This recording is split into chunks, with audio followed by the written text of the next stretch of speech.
おはようございます。しゅんやです。今日の FD レストアはこちら。トランクの板金塗装。バックドアが雨漏りしてまして、ほらほらほらほらほらほらほらほらほらほらほらほらららららら、もういいやもういいやもういいやもうトランクの中がね、水浸しになってたんですよ。で、ここスペアタイヤがつく部分なんですけど、ここが水が溜まっちゃってて、鉄板が錆びて穴が開いてます。あと、ナンバーの取り付け部分。ここはぶつけて曲がってたりとか、錆びがすごかったりとか、あまり状態良くないので、この辺も綺麗に直します。ということで本日はこの車の後ろ側、エンドパネルとトランクのフロアパンとを板金して、綺麗にサフェーサを入れるところまで作業をやりたいと思います。それじゃあ作業スタートです。まずは鉄板の錆びの状態チェックするためにメルシートを剥がしていきます。この鉄板に貼ってある石油系のシート、厚みは1ミリぐらいですかね。断熱、防音、静振、そういう効果があるやつです。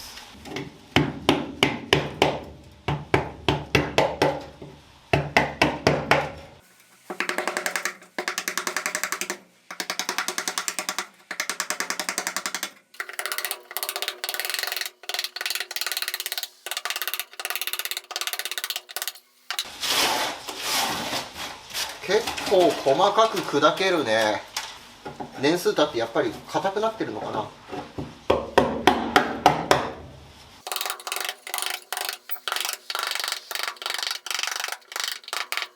うわー、これ時間かかりそう。ドライアイス買っとけばよかったかな。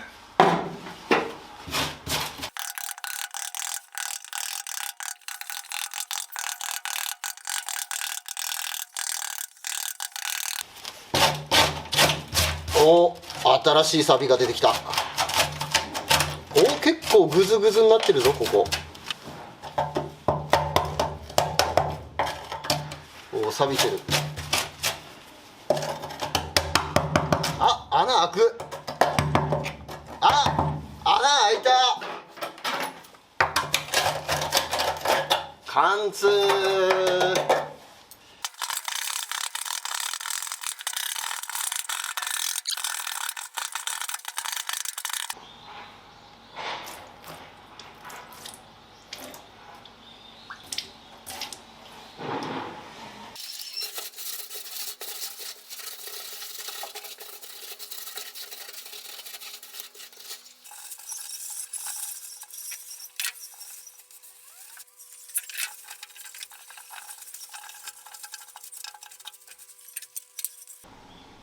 はい、メルシートを一通り剥がし終わりました。思ってたよりサビ穴でかかったです。これ結構ぼっこりでっかい穴が開いてる。で、こっちにはちっちゃいサビ穴。ずーっと来て、こっち側もでっかいサビ穴。それ以外はちょこちょこサビはあるものの、削って添換剤とかで済みそうな、そんな感じのサビですね。埋めなきゃいけないのは、こことここと、あとここ3箇所かな。で、このプレスラインのところとかは隙間が浮かないようにシーラーで埋めてありました。この黒く残ってるのシーラーです。水抜き穴の部分もシーラーで埋めてありました。多分このプレスのところが密着しきらないからシーラーで隙間ができないように、雨水がたまらないようにっていう形でやってあったんだと思います。そしたら次、塗装剥がしですね。ここの部分とかこう塗装がブクブクしてサビがね絶対この下にいるので、塗装を剥がしてサビの状態をチェックで、ついでにここのシーリングも全部剥がしていきます。フロアパンの部分も全部剥がします。ベビーサンダーにワイヤーブラシでやっていきます。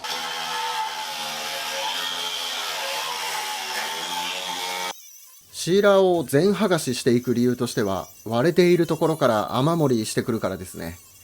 しかもタチが悪いのが、割れてるところと割れてないところが点在している。まあ年数経ってるから仕方ないんですけどね。あからさまに割れててくれれば、ここだけ削ってシーラー打ち直せばいいやができるんですけど、ところどころに点在してるとどうしても見落としとかができてしまって、そっから水が入ってくる原因になってしまうんで、しっかりと全て剥がしていきます。これ別の部分の映像です。こんな感じで割れてたり割れてなかったりみたいな、よーく見るとひび入ってるかなみたいな、そういう部分が結構たくさんあります。こっちは反対側のクォーターパネルの部分、こっちもひび割れてる。このぐらい割れててくれればね、はっきりと見えるんですけどね、意外と気づかなかったり見落としてしまったりする部分がたくさんありそうなんで、全部剥がして入れ直した方が無難っていうことで全て剥がしていきます。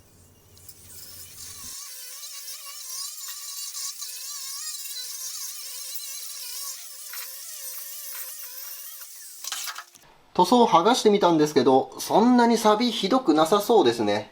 添換剤塗れば大丈夫そうな感じでした。ということで、穴埋めなきゃいけないのはここの3箇所かな。1、2、3。ここをパッチ作って溶接で穴塞いでいきたいと思います。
はい、こんな感じでパッチを作りました。貝先は 0.5 ぐらいです。ちょっと削りすぎて1ミリぐらいある場所もあったりするんですけど、そこは溶接で埋めます。でこんな感じに調整して、でパッチは端っこの亜鉛メッキ剥がして、ボディ側も塗装剥がしたんで、これで溶接をやっていきます。カメラに溶接面かぶせます。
溶接終わりました。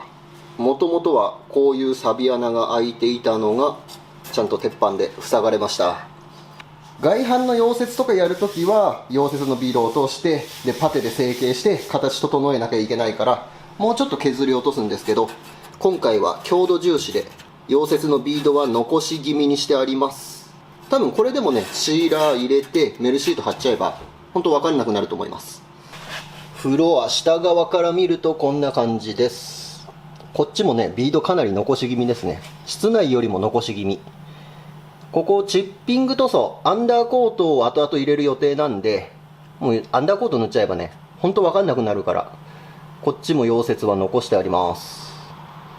そしたら他のサビ穴も同じようにパッチで塞いでいきましょう。ここも結構でっかい穴開いてるから、このぐらいで切り落としてパッチ溶接。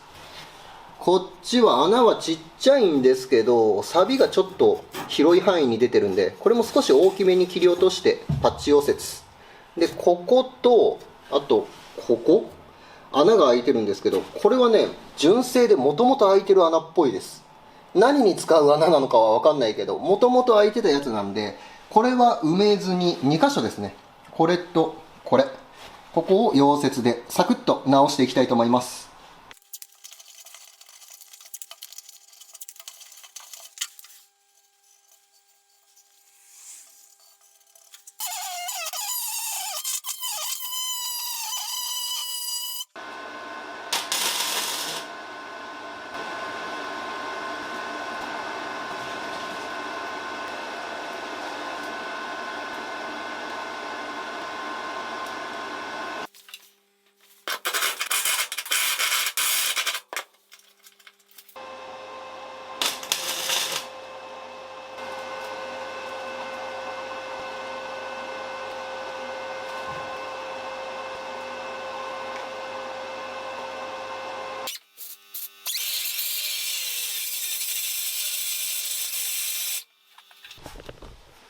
ナンバーのステーが曲がっちゃってるんで、叩いて形に直します。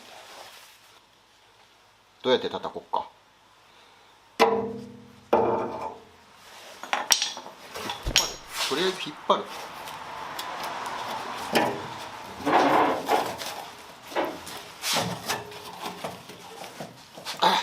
結構硬いな。せーの。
割と簡単にステーの曲がり直りました。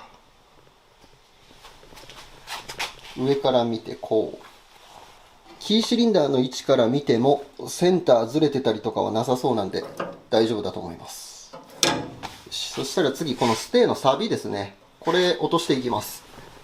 で、この取り付けがネジで止まってるんで、ネジ外せばここのステーだけが外せそうなんで、これ外してブラストかけたいと思います。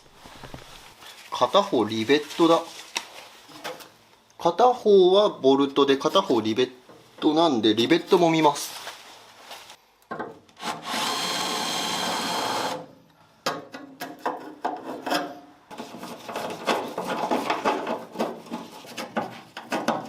よいしょ、取れました。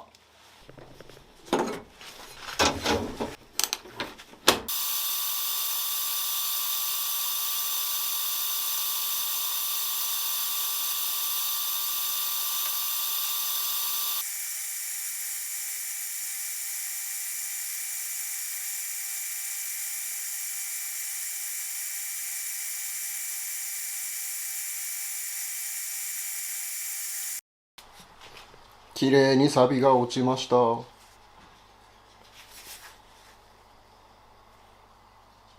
そしたらあとはサビ残ってたりするんで、サビ落とししてで塗装を傷つけて、この後サファイサ入れれるように準備やっていきます。使う道具はこちら、メッシュ砥石をつけたベビーサンダー、あとワイヤーブラシとかペーパーとか、こういうのを使って下地処理やっていきます。多分このサビはね、ここについてたリインフォースメントのサビが映ってるだけなんで、これ削れば落ちると思うんですよね。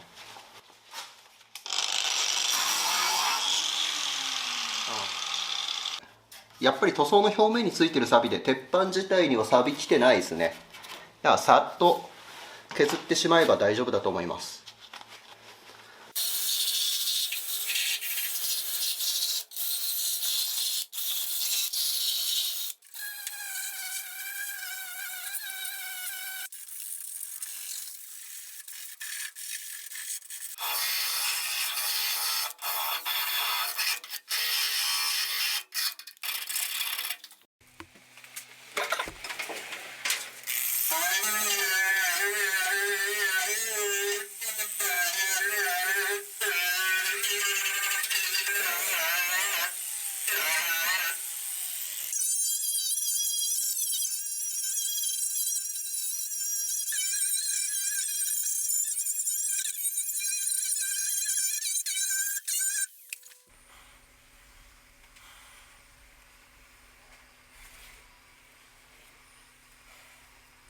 洗剤で水洗いしていきます。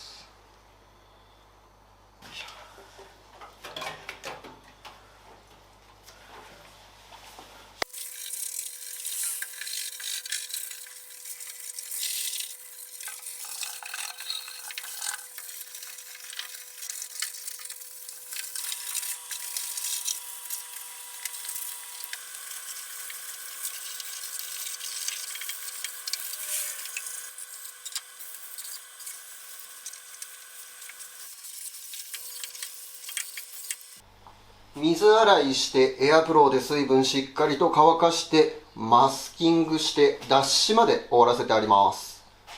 室内はこんな感じです。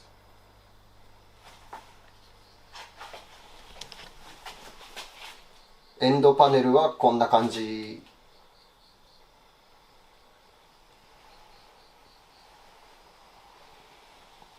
頑張って錆落としやったんですけど、どうしてもね、落ちきらずに残っちゃってる部分たくさんあるので、あとはケミカルに頑張ってもらいましょう。そしたらこれから必殺錆封じ、これを塗っていきます。密着ロンのようなプライマーの効果がある超強力な錆止め剤です。それじゃあ塗っていきます。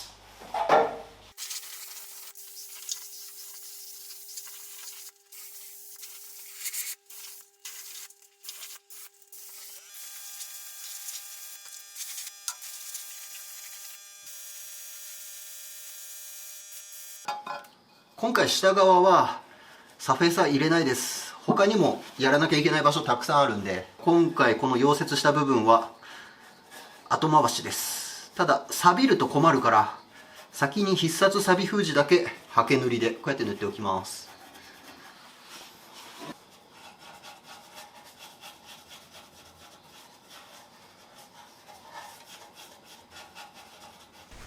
必殺錆封じ塗ってから30分が経過しました。もうね、表面は乾いてるんだけど、ちょっとペタペタする感じ。そんな状態です。はい、それじゃあサフェイサー入れていきます。さっき言い忘れちった。お待たせいたしました。塗装タイム行ってみよう。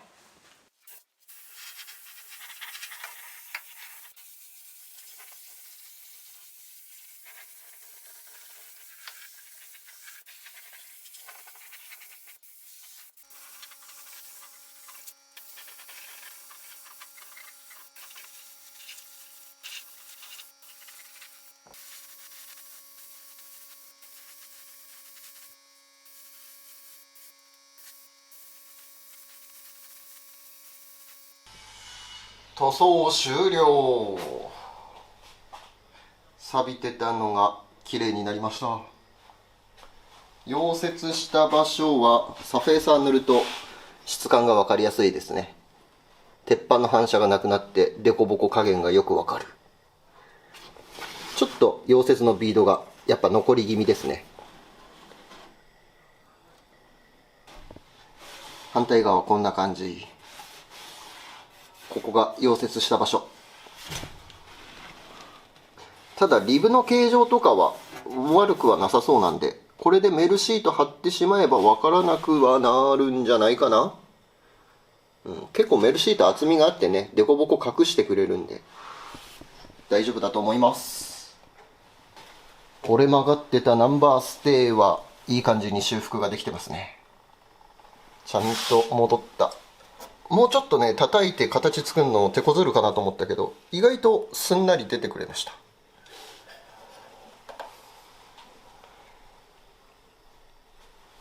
錆びてたナンバーステーはちょっとね、サビのクレーターでデコボコしちゃってます。こんな感じでなんかボコボコとクレーターがいっぱいある。ただこれ取り付けてしまうと、どっち向きだっけ、こうか、こっち向きでついてナンバーがつくのでほぼ見える場所はないです。だからパテで成形したりとかはせず、もうこのまま塗装で大丈夫だと思います。取り付けイメージはこんな感じですね。ステーをつけてみました。でここにナンバープレートがこんな感じで乗っかると悪くなさそうですね。